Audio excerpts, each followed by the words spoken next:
조선 역사상 가장 극적인 신분 상승을 이룬 여인이 있었습니다. 그녀는 노비로 태어나 평생을 그 자리에서 살다 죽어야 할 운명이었습니다. 그런데 이 여인이 어느 날 조선 최고의 성군으로 칭송받는 세종대왕의 마음을 사로잡았습니다. 이를 알게 된 신하들은 천한종의 여인이 어찌 임금의 여인이 될 수 있느냐고 격렬한 반대했습니다. 하지만 세종의 마음은 흔들리지 않았습니다. 결국 그녀는 후궁 중 가장 높은 자리인 정일품 빈의 지위까지 오르게 됩니다. 도대체 어떤 여인이었길래 조선 최고의 임금이 신분의 벽을 무너뜨리면서까지 그녀를 선택했던 것이었을까요? 조선 태종 6년 한 여아가 세상에 첫 울음을 터뜨렸습니다. 아버지 김원은 그리 넉넉하지 못한 살림 속에서도 딸의 탄생을 기뻐했습니다. 상령 고씨인 어머니는 갓 태어난 아기를 품에 안으며 이 작은 생명이 훗날 어떤 운명을 맞이하게 될지 알 리 없었습니다. 봄볕이 따스하게 내리쬐는 마당에서 아이는 천천히 자라났습니다. 청주라는 고장의 맑은 공기와 부모의 정성 어린 보살핌 속에서 소녀는 또래보다 유독 총명하고 아름다운 모습을 드러냈습니다. 김원은 딸의 영특함을 보며 마음 한편으로는 자랑스러워했지만 다른 한편으로는 걱정이 앞섰습니다. 집안의 형편이 여유롭지 못한 상황에서 딸의 앞날을 어떻게 헤아려야 할지 막막했던 것입니다. 세월이 흘러 소녀가 12살을 넘길 무렵 운명의 손길이 조용히 다가왔습니다. 궁중에서는 새로운 궁녀들을 뽑는 일이 있었고 원경 왕후께서는 총명하고 품행이 단정한 처녀들을 찾고 계셨습니다. 여러 경로를 통해 청주 김씨 집안의 딸에 대한 소문이 궁궐까지 전해졌습니다. 아이의 단아한 용모와 똑똑한 성품 그리고 예의 바른 행동거지가 왕실의 눈에 띈 것이었습니다. 1418년 세종이 왕위에 오른 그 해였습니다. 13살이 된 소녀는 부모와의 작별을 앞두고 있었습니다. 원경 왕후의 명으로 궁궐에 들어가 소헌 왕후를 모시는 궁녀가 되어야 했습니다. 어린 나이에 집을 떠나야 한다는 것은 두려운 일이었지만 동시에 새로운 세계로의 문이 열리는 순간이기도 했습니다. 청주에서 한양으로 향하는 길은 멀고도 험했습니다. 소녀는 작은 보따리 하나만을 들고 낯선 사람들과 함께 궁궐을 향해 걸어갔습니다. 산과 들을 지나고 강을 건너면서 점점 고향이 멀어져 갔습니다. 마음 한구석에서는 부모님과 친숙했던 모든 것들에 대한 그리움이 밀려왔지만 다른 한편으로는 앞으로 펼쳐질 새로운 삶에 대한 기대감이 스며들었습니다. 드디어 한양의 웅장한 궁궐이 눈앞에 나타났습니다. 높은 성벽과 기와지붕들이 끝없이 이어진 모습은 시골에서 자란 소녀에게는 마치 다른 세상처럼 느껴졌습니다. 궁궐의 문을 지나면서부터는 모든 것이 새로웠습니다. 넓은 뜰과 정교하게 다듬어진 정원, 그리고 곳곳에서 들려오는 궁인들의 발걸음 소리까지도 낯설고 신비로웠습니다. 소헌 왕후를 모시게 된 소녀는 궁중 예법을 하나하나 배워나갔습니다. 걸음걸이부터 말하는 법, 옷을 입는 방식까지 모든 것이 엄격한 규칙에 따라 이루어졌습니다. 처음에는 실수도 많았고 야단을 맞기도 했지만 타고난 영리함과 성실함으로 점차 궁중 생활에 적응해 나갔습니다. 소헌 왕후께서는 이 어린 궁녀의 정성스러운 모습을 유심히 지켜보셨습니다. 다른 궁녀들보다 더 세심하게 일을 처리하고 항상 겸손한 자세를 잃지 않는 모습이 마음에 들었습니다. 특히 왕후를 모실 때의 조심스러우면서도 정중한 태도는 궁중의 다른 사람들에게도 좋은 인상을 남겼습니다. 궁궐 안에서 보내는 하루하루는 규칙적이면서도 긴장감이 넘쳤습니다. 새벽부터 밤늦게까지 이어지는 궁중의 일과 속에서 소녀는 점점 궁궐의 문화와 예의에 익숙해져 갔습니다. 소헌 왕후의 곁에서 차를 따르고 옷을 정리하며 때로는 왕후의 심부름을 하기도 했습니다. 그렇게 궁궐에서의 새로운 생활이 시작되었습니다. 청주의 작은 집에서 태어난 소녀가 조선 최고의 궁궐에서 왕후를 모시게 된 것은 분명 운명적인 일이었습니다. 아직은 어린 나이였지만 그 안에는 앞으로 펼쳐질 놀라운 인생의 서막이 조용히 열리고 있었습니다.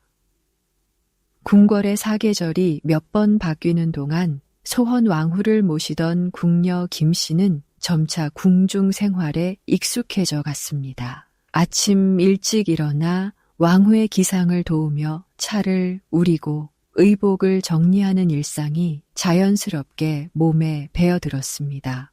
그 모든 일들을 조용하고 차분하게 해내는 그녀의 모습에는 어딘지 모르게 고요한 품격이 서려 있었습니다.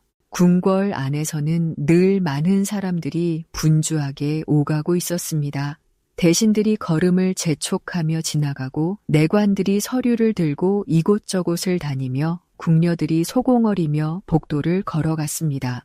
그런 바쁜 일상 속에서도 김 씨는 항상 자신의 자리에서 묵묵히 맡은 일에 집중했습니다. 왕후를 모시는 일에 온 정성을 기울이며 작은 것 하나라도 놓치지 않으려 애썼습니다. 세종대왕께서 소헌 왕후의 처소를 방문하시는 일이 종종 있었습니다.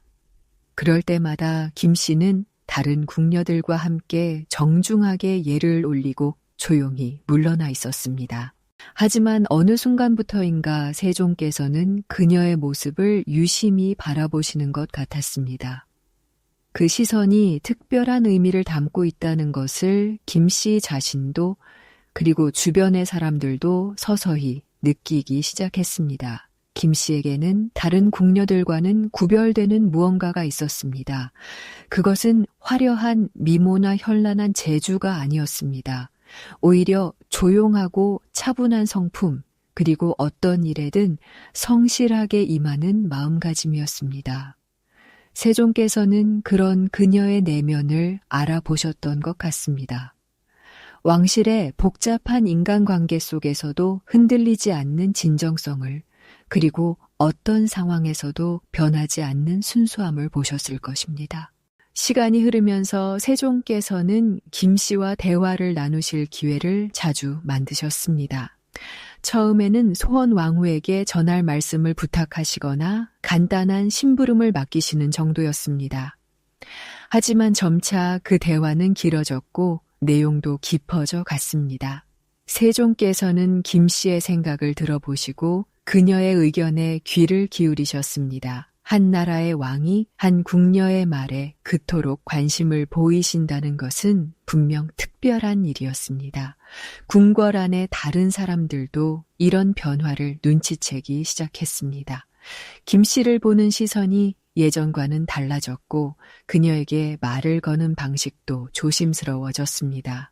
모두가 알고 있었습니다. 이 조용하고 겸손한 궁녀가 왕의 마음을 사로잡았다는 것을, 그리고 그녀의 운명이 곧 크게 바뀔 것이라는 것을 말입니다. 그리고 드디어 그 예상이 현실이 되는 날이 찾아왔습니다. 세종 9년 1427년이었습니다. 김 씨는 왕의 후궁이 되어 첫 아들을 낳게 되었습니다. 그 아이는 계양군 이증이라는 이름을 받았습니다. 노비의 딸로 태어나 궁녀가 되었던 그녀가 이제는 왕자의 어머니가 된 것이었습니다. 이보다 더 극적인 인생의 변화가 또 있을까 싶을 정도로 놀라운 일이었습니다. 아이가 태어난 후 김 씨의 지위는 한층 더 안정되었습니다. 세종께서는 그녀와 아이를 각별히 돌보셨고 궁중에서의 그녀의 위치도 확고해졌습니다. 더 이상 그녀는 단순한 궁녀가 아니었습니다. 왕의 후궁이자 왕자의 어머니로서 새로운 삶을 시작하게 되었습니다. 계양군이 태어난 날 궁궐에는 조용한 기쁨이 감돌았습니다. 세종께서 얼마나 기뻐하셨는지는 그분의 표정에서 충분히 읽을 수 있었습니다. 김씨 역시 아이를 품에 안고 눈물을 흘렸습니다. 그 눈물에는 기쁨과 감사, 그리고 앞으로 아이를 잘 키워야 한다는 다짐이 함께 담겨 있었습니다. 이제 김씨에게는 새로운 역할이 주어졌습니다. 왕자의 어머니로서 아이를 키우고 후궁으로서 왕을 모시며 그리고 무엇보다 이 모든 변화를 겸손하게 받아들이며 살아가는 것이었습니다. 청주의 작은 집에서 태어난 소녀가 조선 왕실의 한 구성원이 되기까지의 여정은 참으로 기적 같은 일이었습니다. 하지만 그 모든 것이 우연이 아니라 그녀만의 특별한 품성 때문이었다는 것을 아는 사람들은 이 변화를 자연스럽게 받아들였습니다. 세월이 흐르면서 신빈 김씨의 궁중에서의 지위는 조용하면서도 확고하게 자리를 잡아갔습니다. 1427년 계양군을 출산한 이후로도 그녀는 계속해서 세종의 자녀들을 낳으며 왕실의 중요한 구성원으로 자리매김하고 있었습니다. 1428년에는 의창군 이공이, 1430년에는 밀성군 이침이, 1431년에는 익현군 이연이 차례로 태어났습니다. 이처럼 연이어 왕자들을 낳는 그녀를 바라보는 세종의 시선에는 각별한 애정과 신뢰가 깃들어 있었습니다. 궁궐의 봄날 오후 따스한 햇살이 처마 끝에서 살포시 흘러내리던 어느 날이었습니다.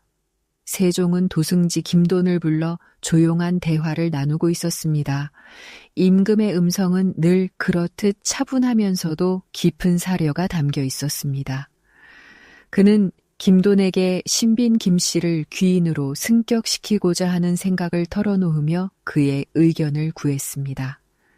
이는 단순한 형식적인 절차가 아니라 세종이 얼마나 신중하게 이 일을 생각하고 있는지를 보여주는 것이었습니다. 김돈은 오랜 경험을 바탕으로 임금의 뜻을 헤아렸습니다. 신빈 김씨가 보여준 덕행과 그녀가 낳은 왕자들의 현명함, 그리고 무엇보다 그녀가 궁중에서 보여준 겸손하고 조용한 품성은 이미 많은 이들이 인정하는 바였습니다. 도승지의 답변은 세종의 생각과 일치했고 이는 곧 조정의 의견이기도 했습니다.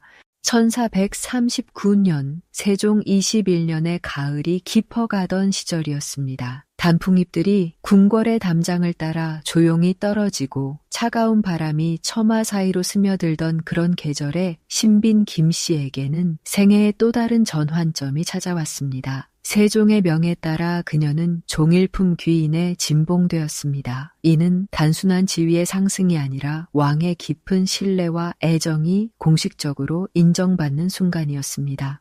귀인으로의 책봉식은 조용하면서도 엄숙하게 치러졌습니다. 궁중의 의례는 언제나 그러하듯 세심하고 정중했으며 모든 절차는 조선 왕조의 전통에 따라 진행되었습니다. 신빈 김씨는 이 모든 과정을 차분하고 겸손한 마음으로 받아들였습니다. 노비의 딸로 태어나 이제 종일품의 지위에 오른다는 것이 얼마나 놀라운 일인지 그 누구보다 잘 알고 있었기 때문입니다. 이 승격은 단순히 개인적인 연계에 그치지 않았습니다. 그녀가 낳은 왕자들에게도 더욱 안정된 지위를 보장해 주는 것이었고 나아가 그들의 미래에도 긍정적인 영향을 미칠 것이 분명했습니다.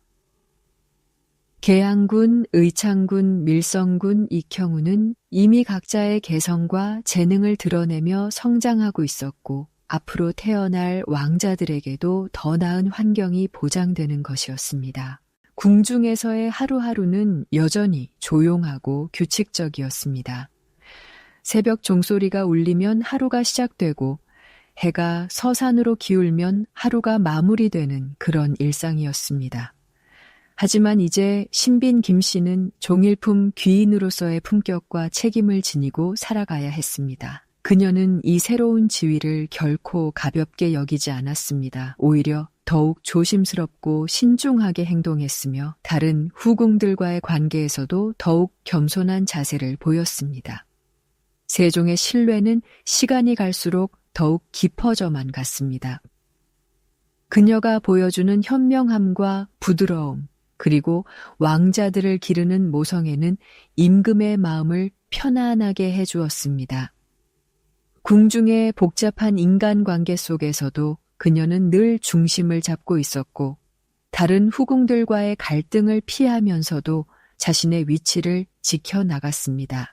천사 135년에는 영해군 이당이 태어났습니다. 또 다른 왕자의 탄생은 신빈 김씨의 지위를 더욱 공고히 해주었고, 세종의 그녀에 대한 사랑도 변함없이 계속되었습니다. 궁궐의 정원에서 아이들이 뛰노는 소리, 처마 끝에서 떨어지는 빗방울 소리, 그리고 저녁 시간 은은하게 들려오는 경건한 불경 소리는 그녀의 일상을 채우는 평화로운 풍경들이었습니다.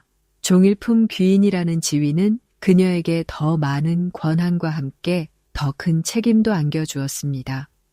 궁중의 여러 행사에서 그녀의 역할은 더욱 중요해졌고, 왕자들의 교육과 성장에 대해서도 더 깊이 관여할 수 있게 되었습니다. 하지만 그 모든 변화 속에서도 그녀는 자신의 본분을 잊지 않았습니다. 청주의 작은 집에서 태어난 소녀였던 그 시절의 겸손함을 여전히 간직하고 있었고, 그것이야말로 세종이 그녀를 사랑하는 이유 중 하나였습니다.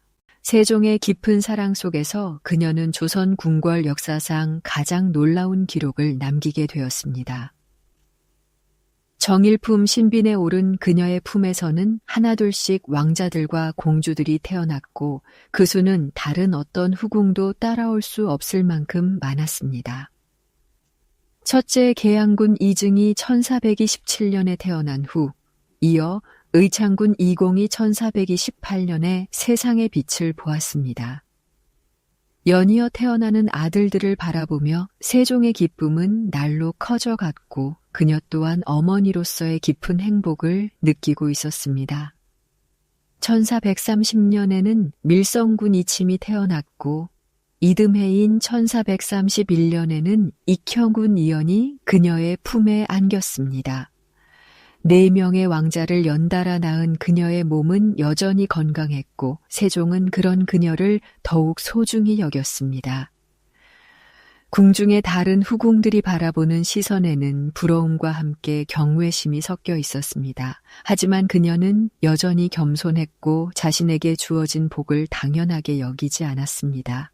1435년에 영해군 이당이 태어났을 때 이미 5명의 아들을 둔 어머니가 된 그녀는 더욱 깊은 모성애를 보여주었습니다. 각각의 아들들이 서로 다른 성격과 재능을 가지고 있음을 알아차린 그녀는 한 명 한 명에게 맞는 사랑과 관심을 쏟아부었습니다. 궁궐의 넓은 마당에서 뛰어노는 아들들을 바라보는 그녀의 눈길에는 한없는 애정이 담겨 있었습니다. 그리고 1439년 막내 아들 담양군 이거가 태어났습니다. 6명의 아들을 낳은 그녀를 보며 세종의 마음에는 감탄과 감사가 함께 일었습니다. 조선 건국 이래 한 후궁이 이토록 많은 왕자들을 낳은 일은 전례가 없는 일이었습니다. 하지만 그녀에게는 아들들뿐만 아니라 2명의 공주도 있었고, 이로써 총 8남매의 어머니가 되었습니다. 궁궐 안에서 그녀의 처소는 언제나 아이들의 웃음소리로 가득했습니다. 아침이면 6명의 왕자들이 어머니에게 문안을 드리러 왔고, 그녀는 한 명씩 품에 안으며 하룻밤 사이 꾼 꿈 이야기를 들어주었습니다. 때로는 아들들끼리 다투는 일도 있었지만 그녀의 부드럽고 지혜로운 중재로 형제들 사이의 우애는 더욱 깊어져 갔습니다. 세종은 그녀가 키우는 왕자들의 모습을 보며 깊은 만족을 느꼈습니다. 각각의 아들들이 왕실의 품격을 잃지 않으면서도 따뜻한 인간성을 갖추고 있는 것은 모두 어머니인 그녀의 교육 덕분이었습니다. 계양군은 의젓하고 책임감이 강했고, 의창군은 온화하며 학문을 좋아했습니다. 밀성군은 활달하고 용감했으며, 익형우는 섬세하고 예술적 감각이 뛰어났습니다. 영해군은 총명하고 판단력이 빨랐고 막내 담양군은 모든 형들의 사랑을 받으며 밝고 순수하게 자라고 있었습니다. 궁중의 하루 일과가 끝나고 저녁이 되면 그녀는 아이들과 함께 조용한 시간을 보냈습니다. 촛불이 은은하게 타오르는 방 안에서 아들들에게 옛날 이야기를 들려주거나 때로는 그들이 하루 동안 배운 것들을 물어보기도 했습니다. 아이들의 맑은 눈동자를 바라보며 그녀는 자신이 얼마나 큰 복을 받았는지 새삼 깨달았습니다. 다른 후궁들 사이에서도 그녀에 대한 존경심은 날로 커져갔습니다. 단순히 많은 자녀를 낳았다는 것뿐만 아니라 그 모든 아이들을 훌륭하게 키워내는 그녀의 모습에 감탄하지 않을 수 없었습니다. 궁궐의 어른들도 그녀가 지나가면 고개를 숙여 인사했고 아이들을 돌보는 그녀의 방식을 배우려고 했습니다. 세종 역시 그녀를 바라보는 마음이 더욱 깊어졌습니다. 왕으로서 나라를 다스리느라 바쁜 와중에도 그녀와 아이들을 만나는 시간만큼은 소중히 여겼습니다. 6명의 아들들이 아버지 주위로 달려와 안기는 모습을 보며 세종은 자신이 왕이기 이전에 한 가정의 아버지라는 사실을 다시금 느꼈습니다. 그녀의 놀라운 다사는 단순한 행운이 아니었습니다. 그것은 세종과의 깊은 사랑 그리고 어머니로서의 강인한 의지와 헌신이 만들어낸 기적이었습니다. 가장 많은 자녀를 둔 후궁이 된 그녀의 기록은 오랜 세월이 흘러도 누구도 깨뜨릴 수 없는 것이 되었습니다. 그리고 그 모든 영광 뒤에는 한 여인의 끝없는 모성애와 왕의 변함없는 사랑이 자리하고 있었습니다. 그러나 모든 영광과 행복에는 끝이 있는 법이었습니다. 1450년 음력 2월 17일 조선의 위대한 성군 세종대왕이 54세를 일기로 세상을 떠났습니다. 그날 궁궐에는 깊은 슬픔이 내려앉았고 신빈 김씨의 마음에도 돌이킬 수 없는 상실감이 밀려왔습니다. 오랜 세월 함께 해온 사랑하는 왕 팔남매의 아버지 그리고 자신을 노비에서 최고의 빈으로 올려준 그분이 영원히 곁을 떠난 것이었습니다. 세종의 승하 소식을 들은 신빈 김씨는 오랜 시간 말을 잇지 못했습니다. 창경궁의 고요한 처소에서 그녀는 지나간 세월을 떠올렸습니다.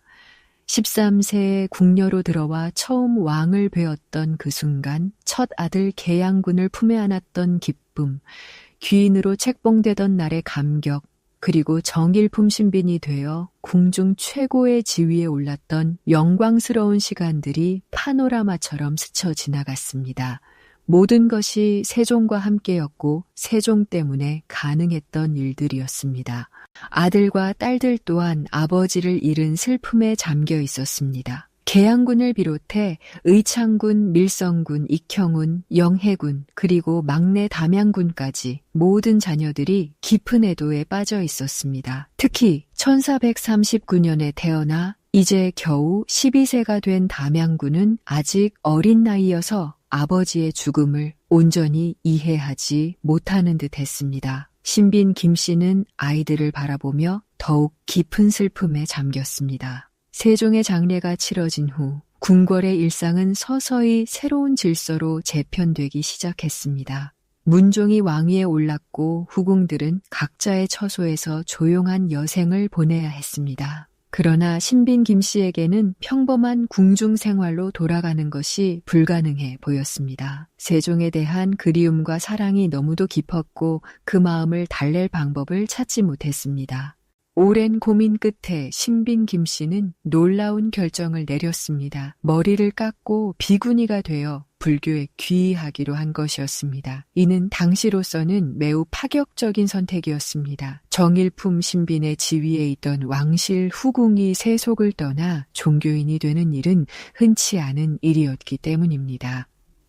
하지만 그녀에게는 이것만이 세종에 대한 사랑을 지키고 남은 생을 의미 있게 살아갈 수 있는 유일한 길처럼 느껴졌습니다. 신빈 김씨가 출가를 결심한 데에는 평소 불교에 대한 깊은 신앙도 큰 역할을 했습니다. 그녀는 오래전부터 부처님의 가르침에 관심을 가지고 있었고 궁중에서도 틈틈이 불경을 읽고 연부를 올렸습니다. 세종 또한 불교에 대해 깊은 이해를 가지고 있었기에 부부는 종종 불법에 대해 이야기를 나누곤 했습니다. 이러한 종교적 배경이 있었기에 그녀의 출가는 갑작스러운 결정이 아니라 오랜 신앙적 성찰의 결과였습니다. 머리를 깎는 날, 신빈 김 씨는 마지막으로 거울을 바라보며 지나간 세월을 되새겼습니다. 44세가 된 그녀의 얼굴에는 세월의 흔적이 새겨져 있었지만 여전히 세종이 사랑했던 그 품격과 아름다움이 남아 있었습니다. 긴 머리카락이 바닥에 떨어질 때마다 과거에 화려했던 시간들이 함께 잘려나가는 것 같았습니다. 비단옷 대신 승복을 입고 화려한 장신구 대신 염주를 손에 든 그녀의 모습은 완전히 다른 사람처럼 보였습니다. 출가 후의 생활은 궁궐에서의 화려함과는 정반대였습니다. 새벽마다 일어나 예불을 드리고 하루 종일 불경을 읽고 수행에 전념했습니다. 맛있는 궁중 요리 대신 간소한 사찰 음식을 먹고 부드러운 비단 이불 대신 거친 삼배요에서 잠을 잤습니다. 하지만 이러한 고된 생활이 그녀에게는 오히려 마음의 평화를 가져다 주었습니다. 번잡한 궁중 생활에서 벗어나 오직 부처님과 세종에 대한 기도에만 집중할 수 있었기 때문입니다. 아들들은 어머니의 갑작스러운 출가를 이해하기 어려워했습니다. 특히 계양군과 의창군 같은 큰아들들은 어머니가 다시 세속으로 돌아와 편안한 여생을 보내기를 바랐습니다. 하지만 신빈 김 씨의 의지는 확고했습니다. 그녀에게는 불교 수행을 통해 세종의 명복을 빌고 동시에 자신의 영혼을 정화하는 것이 가장 중요한 일이 되었습니다. 1450년 막내 아들 담양군을 위한 특별한 일이 있었습니다. 아직 어린 아들을 위해 불경을 인쇄하는 비용으로 조정에서 쌀 500석을 하사받았습니다. 이는 문종의 배려였지만 신빈 김 씨에게는 아들에 대한 사랑과 불교 신앙을 동시에 실천할 수 있는 의미 있는 기회였습니다. 그녀는 이 쌀로 정성스럽게 불경을 인쇄하여 담양군의 건강과 성장을 위해 기도했습니다. 비구니가 된 후에도 신빈 김 씨의 모선계는 변하지 않았습니다. 비록 머리를 깎고 승복을 입었지만 8 자녀에 대한 사랑은 여전히 뜨거웠습니다. 멀리서나마 아이들의 성장을 지켜보며 그들이 건강하고 올바르게 자라기를 간절히 기도했습니다. 때로는 궁궐에서 전해오는 아들들의 소식을 들으며 기뻐하기도 하고 걱정하기도 했습니다. 출가 생활을 통해 신빈 김 씨는 세종에 대한 사랑을 다른 방식으로 표현하고 있었습니다. 화려한 궁중 생활로는 채울 수 없었던 마음의 공허함을 불교 수행으로 달래고 세속적인 욕망을 버림으로써 오히려 진정한 사랑의 의미를 깨달아 가고 있었습니다. 그녀의 출가는 단순한 도피가 아니라 세종에 대한 영원한 사랑을 지키기 위한 숭고한 선택이었습니다. 이렇게 신빈 김 씨는 세종과의 이별 후 완전히 새로운 삶을 시작했습니다. 노비에서 정길품 신빈까지 오른 화려한 과거를 뒤로하고 이제는 한 명의 수행자로서 조용히 살아가기 시작한 것입니다. 그녀의 선택은 당시 사람들에게 깊은 감동을 주었고 진정한 사랑이 무엇인지를 보여주는 살아있는 증거가 되었습니다. 비구니가 된 신빈 김 씨의 새로운 삶은 과거의 화려함과는 전혀 다른 모습이었습니다. 궁궐의 비단옷 대신 소박한 승복을 입고 금은 보화 대신 염주를 손에 쥔 채 하루하루를 조용히 보내고 있었습니다. 그러나 어머니로서의 마음은 결코 변하지 않았습니다. 멀리 떨어져 있어도 자식들을 향한 그녀의 사랑은 여전히 깊고 간절했습니다. 1450년 세종이 세상을 떠난 그 해에 신빈 김 씨에게는 또 다른 큰 슬픔이 찾아왔습니다. 막내 아들 담양군 이거가 겨우 12살의 어린 나이에 세상을 떠난 것입니다. 아버지 세종을 따라 너무 일찍 하늘로 간 어린 아들을 위해 신빈 김씨는 무엇인가 해주고 싶었습니다. 비록 자신은 이미 속세를 등진 몸이었지만 아들의 명복을 위해서라면 무엇이든 할 준비가 되어 있었습니다. 그때 조정에서는 담양군을 위한 불경 인쇄가 필요하다는 소식이 전해졌습니다. 어린 왕자의 영혼을 위로하고 극락왕생을 기원하기 위한 경전들을 찍어내는 일이었습니다. 이 소식을 들은 신빈 김씨는 마음이 절절했습니다. 자신이 직접 아들 곁에서 돌봐주지 못한 안타까움을 조금이나마 달래고 싶었던 것입니다. 문종은 할머니 뻘 되는 신빈 김씨의 마음을 헤아려 특별한 배려를 보였습니다. 담양군을 위한 불경 인쇄 비용으로 쌀 500석이라는 적지 않은 양을 하사한 것입니다. 이는 단순한 부조가 아니라 어머니의 애절한 마음에 대한 깊은 이해와 존중의 표현이었습니다. 신빈 김씨는 이 소식을 들으며 고마움과 슬픔이 함께 밀려오는 복잡한 감정을 느꼈습니다. 그녀의 일상은 기도와 염불로 가득했습니다.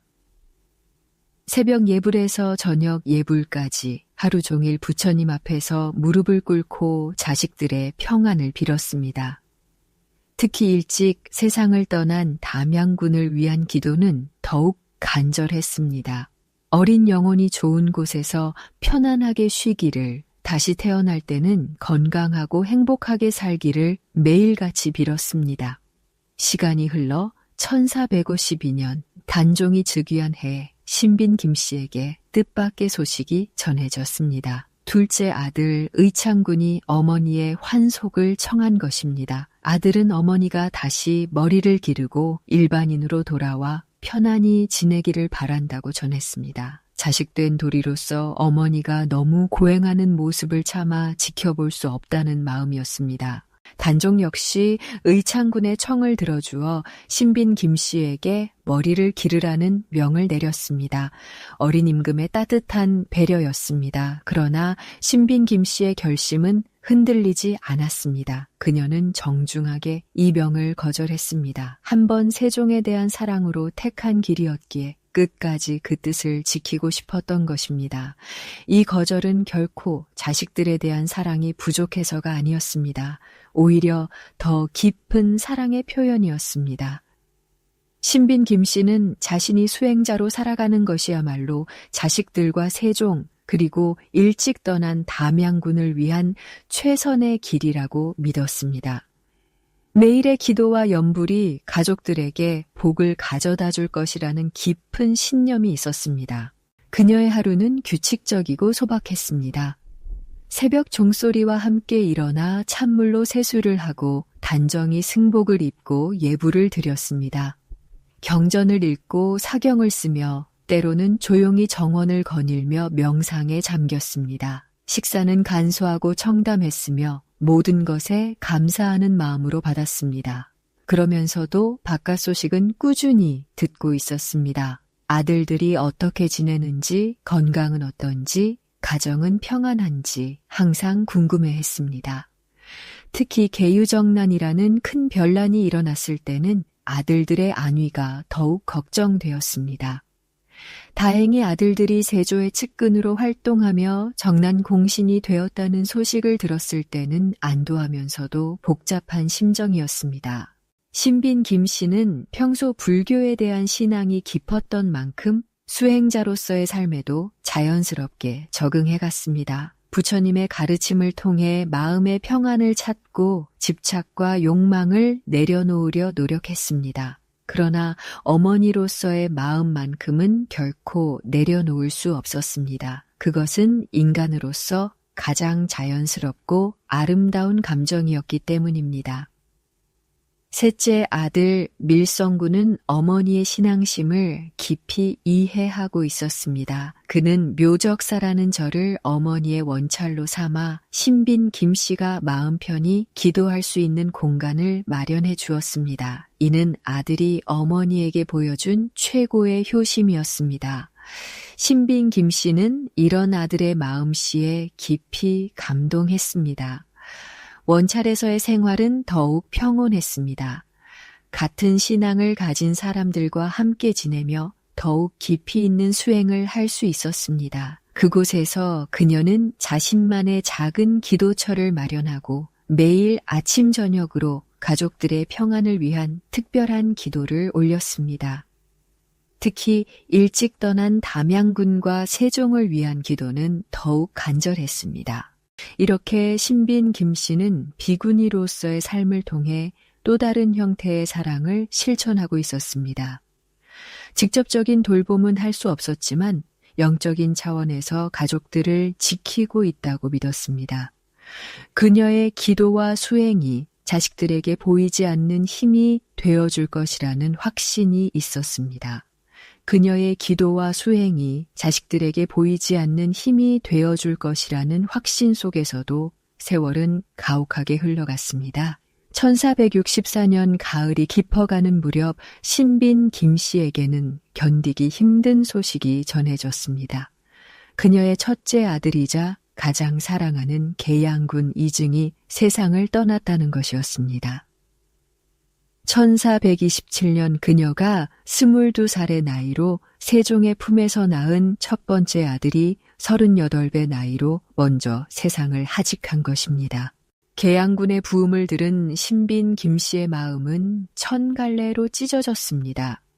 비구니가 된 지 14년이 지난 시간 동안 그녀는 수많은 이별과 슬픔을 불법으로 달래왔지만 첫 자식의 죽음만큼은 어떤 경전의 가르침으로도 위로받기 어려웠습니다.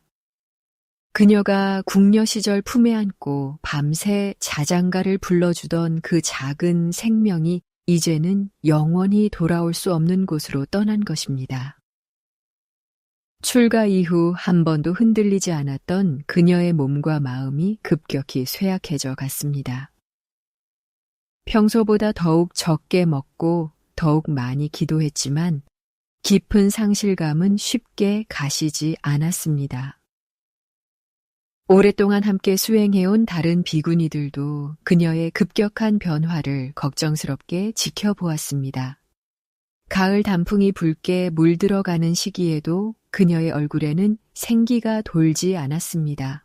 세조는 계양군의 부고를 받고 깊은 슬픔에 잠겼습니다. 계양군은 계유정난 때 자신의 편에서 공을 세운 정난 공신이었고 무엇보다 어릴 적부터 함께 자란 형제나 다름없는 사이였습니다. 그런 계양군을 먼저 보낸 슬픔도 컸지만 신빈 김 씨의 안위가 더욱 걱정되었습니다. 그녀가 세종의 후궁으로서 자신을 돌봐주던 따뜻한 기억들이 새삼 떠올랐습니다. 계양군이 세상을 떠나고 열일해가 지난 10월 13일 음력으로는 9월 4일이었습니다. 가을이 깊어가는 그날 새벽 신빈 김 씨는 조용히 눈을 감았습니다. 마치 아들을 따라 떠나는 것처럼 평온한 모습이었습니다. 향년 59세, 그녀는 노비에서 시작하여 전길품 신빈에 오르고 마지막에는 비구니로 삶을 마감하는 파란만장한 생을 끝냈습니다. 세조는 신빈 김 씨의 부고를 받고 깊은 애도를 표했습니다.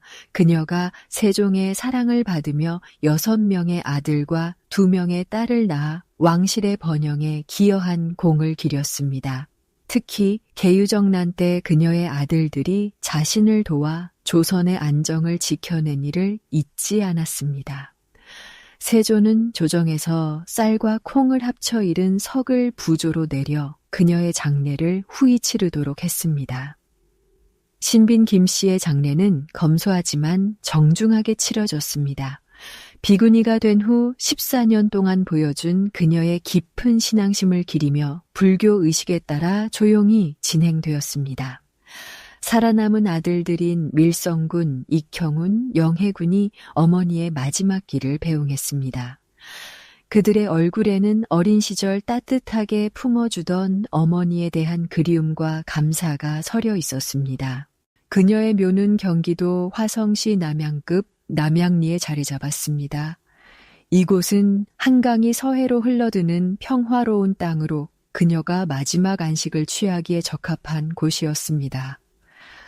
무덤 주변으로는 소나무와 참나무들이 사계절 내내 푸른 그늘을 들이우며 고요한 분위기를 만들어냈습니다. 멀리 서해 바다에서 불어오는 바람이 무덤가의 억새를 흔들며 그녀의 영혼을 위로하는 듯 했습니다. 후세 사람들은 신빈 김씨의 삶을 두고 조선시대 여성이 경험할 수 있는 극과 극의 삶이었다고 평가했습니다. 내자시 여종에서 시작하여 정일품 신빈에 이르렀다가 마지막에는 비구니가 되어 청빈한 삶을 살았던 그녀의 여정은 그 자체로 한 편의 드라마 같았습니다. 특히 세종의 죽음 이후 머리를 깎고 출가한 것은 진정한 사랑의 증거로 여겨졌습니다. 밀성군은 어머니의 뜻을 기리며 묘적사를 그녀의 원찰로 삼았습니다. 신빈 김씨가 생전에 깊이 신봉했던 불교 정신을 계승하여 그곳에서 정기적으로 천도제를 올렸습니다. 어머니가 평생 기도했던 것처럼 아들들도 그녀의 명복을 빌며 효를 다했습니다. 묘적사의 목탁 소리와 독경 소리는 그녀의 영혼을 달래는 진홍곡이 되었습니다. 세월이 흘러 조선 후기에 이르러서도 신빈 김씨의 이야기는 궁중과 민간에 전해져 내려왔습니다. 사람들은 그녀를 두고 운명을 스스로 개척한 여성의 표상이라고 했습니다. 신분제가 엄격했던 조선에서 노비 출신으로 태어나 왕의 사랑을 받고 최고 지위에 올랐다가 마지막에는 모든 것을 내려놓고 종교적 삶을 택한 그녀의 선택들은 많은 이들에게 감동을 주었습니다. 1994년 그녀의 묘는 경기도 기념물 제193호로 지정되어 역사적 가치를 인정받았습니다. 남양 땅의 작은 언덕 위에 자리한 그 무덤은 500여 년이 지난 지금도 조용히 그녀의 이야기를 전하고 있습니다. 봄이면 진달래가, 가을이면 코스모스가 무덤가를 장식하며 계절의 아름다움을 선사합니다. 이제 신빈 김씨는 영원한 평화 속에서 쉬고 있습니다. 그녀가 그토록 사랑했던 세종과 먼저 떠난 담양군과 계양군과 함께 저 멀리 극락정토에서 다시 만났을 것입니다.